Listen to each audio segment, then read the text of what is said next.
Good morning. Rabbi Eliyahu Raful. He found Zeiri.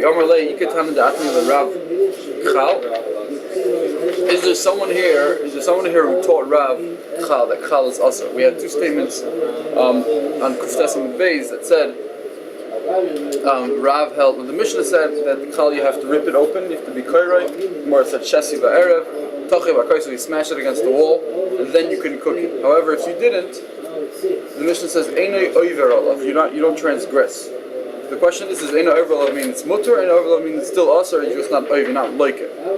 So Rav said we have two different versions of what Rav said, and the one over here is talking about the version that says that it's Asr.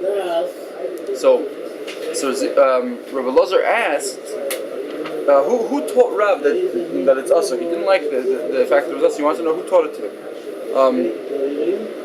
So they pointed to Yitzchak bar Avdim. They said he was the one who taught him. But then he said, no, I never taught him anything about Chal. Never happened. So what happened? Just Rav Bikomatz of a Godarbo. He found a breach, and therefore he made a fence. What was the story? The Godarbo Geder, and because he found a breach, so he made an extra Geder. He asked even Kachal. Really, it shouldn't be Asr. I never told him it's Asr. What happened was he found equal to Tatl Push. He got to a place called Tatl Push. And Shamala so he heard this lady, the Karmel Chaverta, was telling her friend, Riva de Bisra, if you have one Riva, a liter, Rashi says, a liter of basar, Kama Chalva Ba'iluv Shulei. How much milk do you need to cook a Riva of basar? A liter of basar. So they were Migmakbid on basar b'chalav. Right? Omar like Gemiri the basar b'chalav asar. They don't even know that basar b'chalav is asar. Therefore, Iakev, he stayed there, the asar lo kachli. And not only did he teach them about basar b'chalav, he taught them that even chal is asr. So he made an extra gather only specifically over there because they were amaratzim and they were makbid on basar b'chalav. Therefore, he had to really be strict about it. But either way, he never heard from me that really chal is mikra din asr. Okay, Rav Kana, he was masni the story a different way. He was masni yocher. Reisi bar Abba masni. Kana did it when he was learning. Kana masni yocher. He was masni the following. Right? Anak chal shel menika shenisu. I Yitzchak bar Avdimi. Right? I told him that what's asr is a chal shel menika. Meaning, if this is a cow that had nursed with close proximity when you shechted it, so then the chal is asr because it's filled with milk. But a regular chal, right? A regular chal it wouldn't be mutter because there's no milk in there because the milk never the cow never lactated. But because Rav Chia was very mapulpul, Rav Chia was very sharp, and when Rav Chia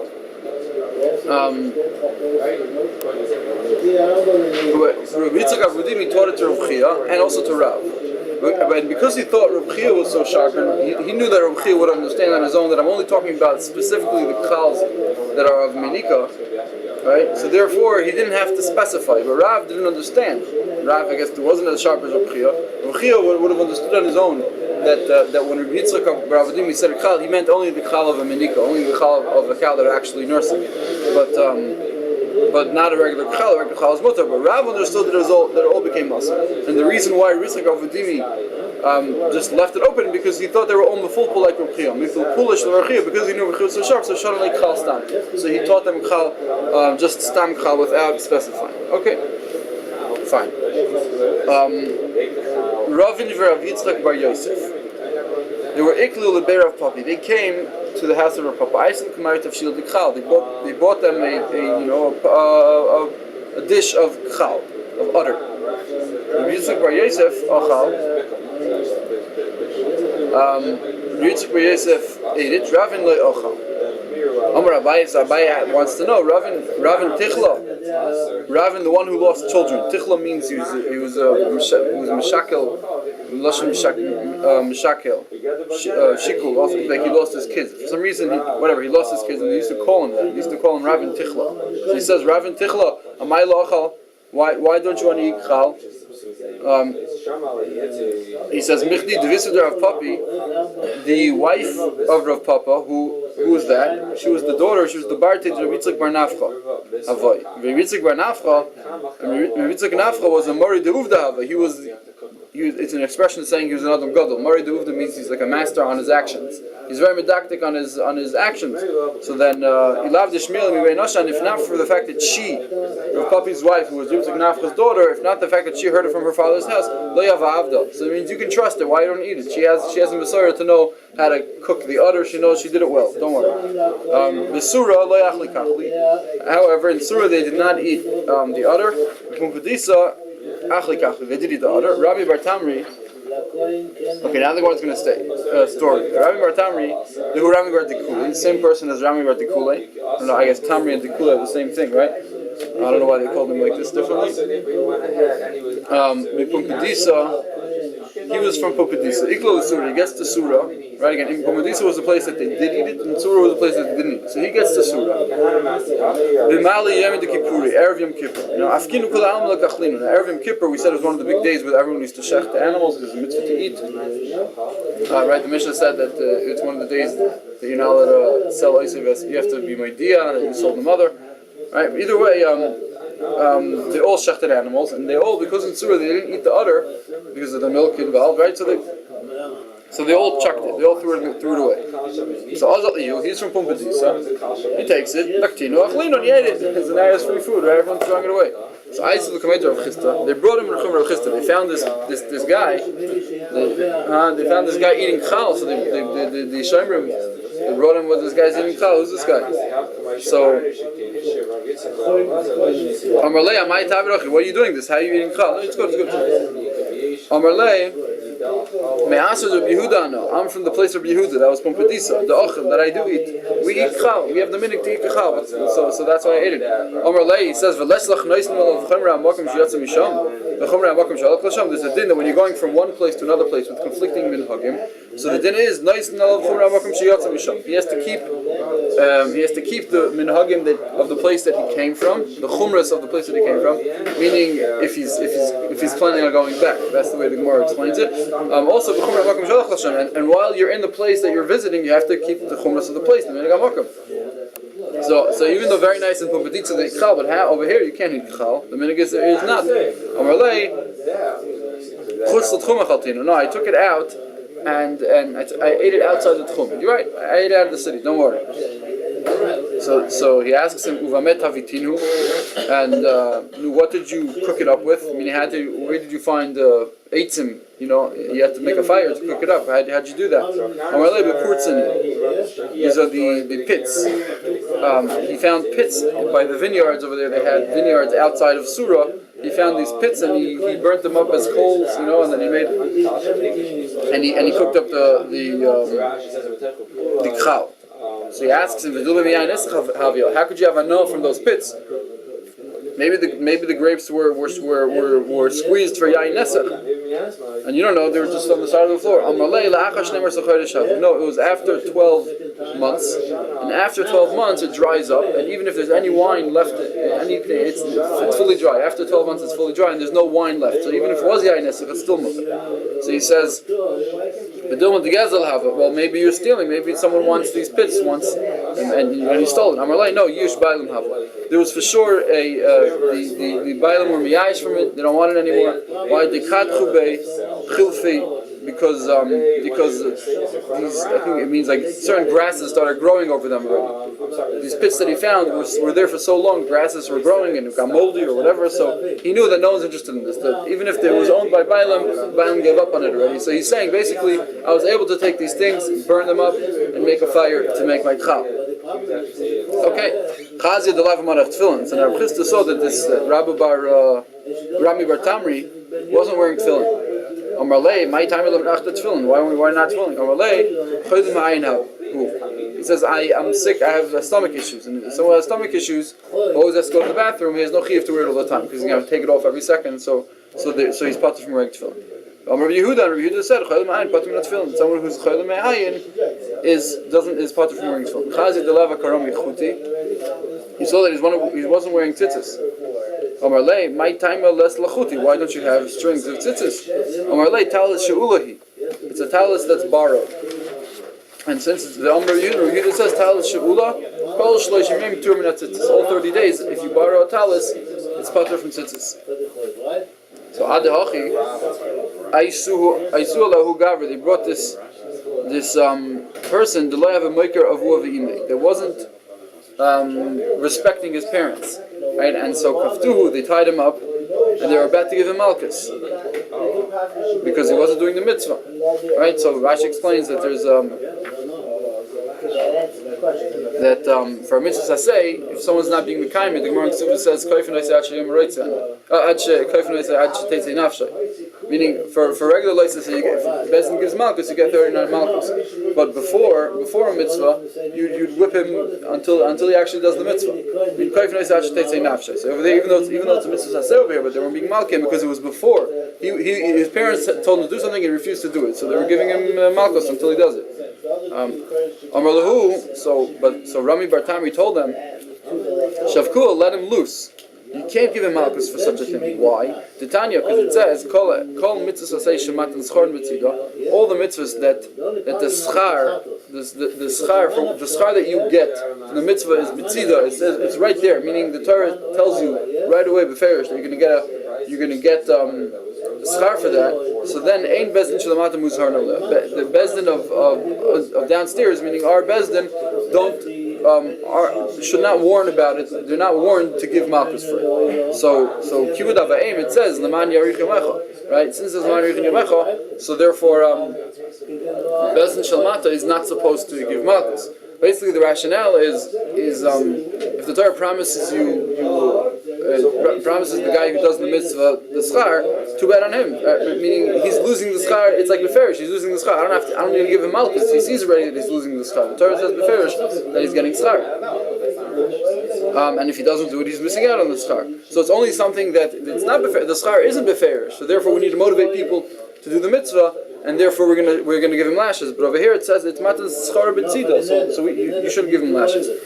Amalei, so he told him chazinu lach the charifas tuva. So Chisda says, I see you handled all my questions good. I see you're very sharp. So Amalei told him, Ihavis be'asrid of Yehuda. If you were in the place of Yehuda, achvinu lach rufay. I'll show you. I would show you my sharpness. Right, basically he's saying I'm much sharper. If I was in the place of Yehuda, I would show you how sharp I am. Not sure. I showed him right here how sharp it was. I don't know. This is something. I don't think this. I'll show you. What ihavis means if I was there or if you were there. If you would be. Meaning you didn't grow up among the. He's telling him we're the sharp. Rabbi Yehuda, you grew up by Rabbi Yehuda, you'll be sharp, right? But over here you can't even chap the sharpness. You didn't grow up by Rabbi Yehuda, right? He's saying if you would have been there, you would understand what sharp means. Whatever. Okay. Okay. Abaye tells of Safra.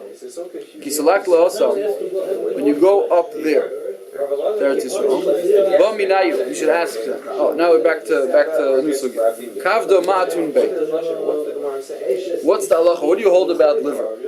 How do you eat the liver? Okay. The Mishnah talked about the liver. No. The Mishnah talked about the chal and the lev. But now he's asking about the liver. The liver is filled with dam. There's a lot of blood in the liver, like Yalta said, right? The Torah said dam is asur, but it allowed us to eat liver because everything Hashem asur has something that's also mutter, that tastes like it. So what's the halacha by liver? He saw so when he went up, I cooked it for Rabami. I cooked it and gave it to him. So when he came back to Abaye and he told him, no, listen, he told me that he cooked it, so it's fine, you can cook it. I wasn't asking whether the dam of the kavod, the blood of the kavod, asers itself, whether it prohibits the own meat of the liver. No, that's not my question. Then I know it's mutter. I want to know if it asers a piece of meat that you cook with it. Does it aser cook the piece? Let's say you cook kavod with another piece of meat next to it. Is it going to aser that too? So that was his shayla. Says the Gemara, why? What's the difference? Why l'meisar nafsha?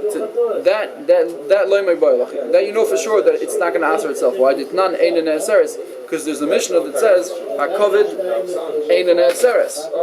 The liver doesn't become aser. So l'meisar chaver tenam lo tibayalach. So therefore, if you don't have a kasha about being meisar nafsha, about the kovid asering itself, so then you shouldn't have a kasha about it meisar chaverta. You shouldn't have a shayla about whether it asers it's a piece next to it. Also, basically, there's a Mishnah. He's saying there's a Mishnah in Trumas which says a kovid delivers oiseres it asers, but it doesn't become aser. So therefore, why? Because it expels the blood. But it doesn't intake it. It doesn't absorb it after. While it's expelling it, it's not gonna absorb. So therefore, it asers something else, but it's not going to become aser, right? So he says, basically, what was your shayla? If you knew this Mishnah, right? If you didn't know the Mishnah, okay, you didn't know the Mishnah. But if you know the Mishnah, so then it says it doesn't aser itself, but it will aser something else. So what's your shayla, right? So. So he tells him back, maybe over there, that Mishnah is only talking about a kovid of Isser. Meaning, over there it's talking about, let's say you have a treifa animal you're taking the liver of a treifa animal. The liver of a treifa animal is also not just because of the blood in the liver, it's also because it's actually treif. Right? So maybe that's also mishum misham nunisa, because of the fattiness that comes from the kovid into the other chaticha, that's what makes it aser. And the way you would read the Mishnah is Oiseres, is that if you have kosher meat together with a non-kosher liver, so the non-kosher liver asers, it will aser, the non-kosher liver will aser the kosher meat, and the ein ne'aseres means that if you have a kosher liver with non-kosher meat, right, ein ne'aseres, the non-kosher meat will not make the kovid aser because the kovid does not absorb, it only expels. And that's what it means. He says, maybe that would be the alternative shot in the Mishnah, and therefore I have no proof from that Mishnah. So, but my shaila is mishum dama mai. What about if you have a kosher liver with kosher liver with kosher meat next to it? Is it going to answer the kosher meat or not? No, mishum dama. The mishum shamanisa is part of the teretz. He's saying Dilma Hasam kavda disuru mishum shamanisa because of the fattiness of the treifa. Those are the mishum damamai. Masha'ala is, let's say the only issue is the dam because everything's kosher over here, right? So there's a Taisus puts down two different mahalchim and how to understand the shaila over here. We hold usually meat. You have to do melicha. There's blood in meat, and every time dam is pirish, it's aser. If you eat raw piece of meat, it's fine because as long as it doesn't leave the meat, then it's fine. But or if you roast it, it's fine.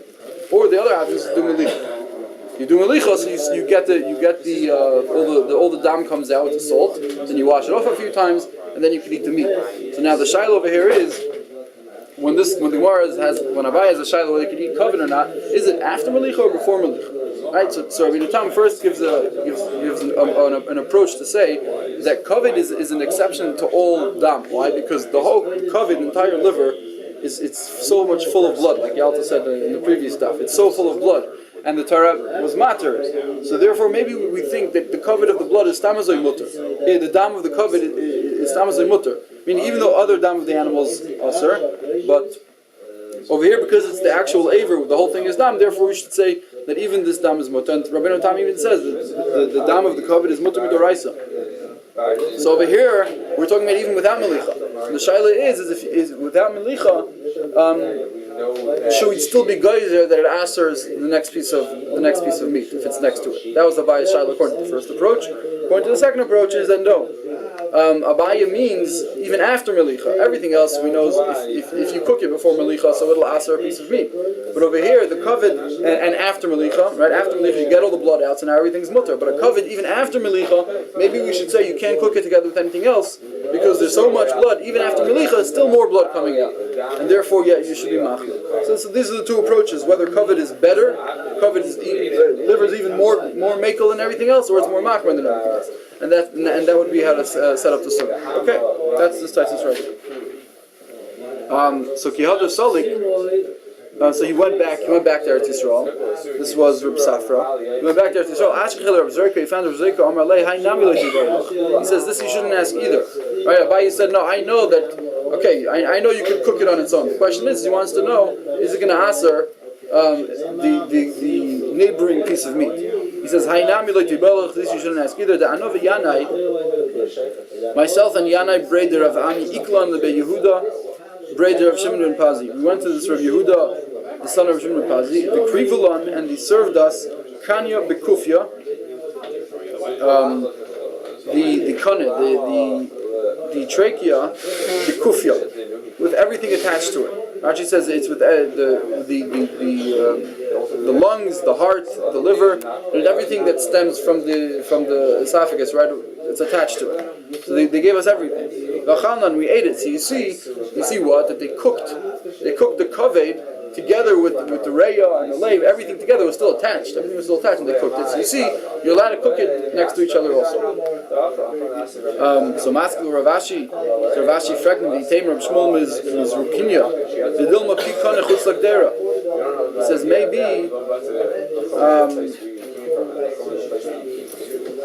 maybe they turned it upside down, and the pikana, the opening of the trachea was outside of the kedera, it was outside of the pot, and therefore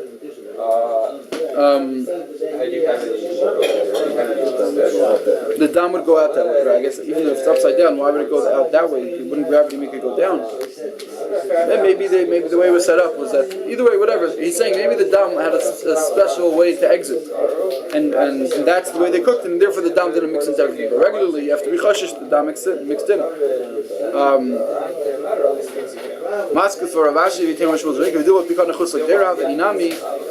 Maybe maybe they boiled it originally. If you boil something, so then the dam also gets stuck inside and it's not going to leave. So later, what's the right? Maybe they boiled it. Rav Huna used to boil it in vinegar. He would boil it in hot water. So either way, you see that when you boil something, then it seals it and the dam doesn't leave. Okay?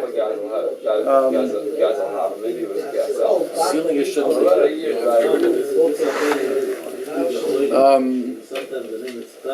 right, no, so the din is that when dam stays inside, if dam doesn't leave, it's not usher.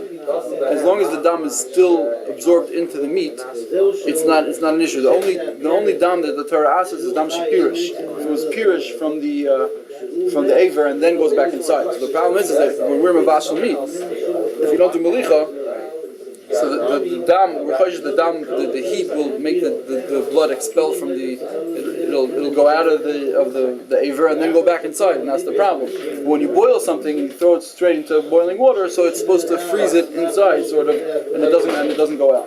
So therefore, it was never pirish. The pirish is not us. And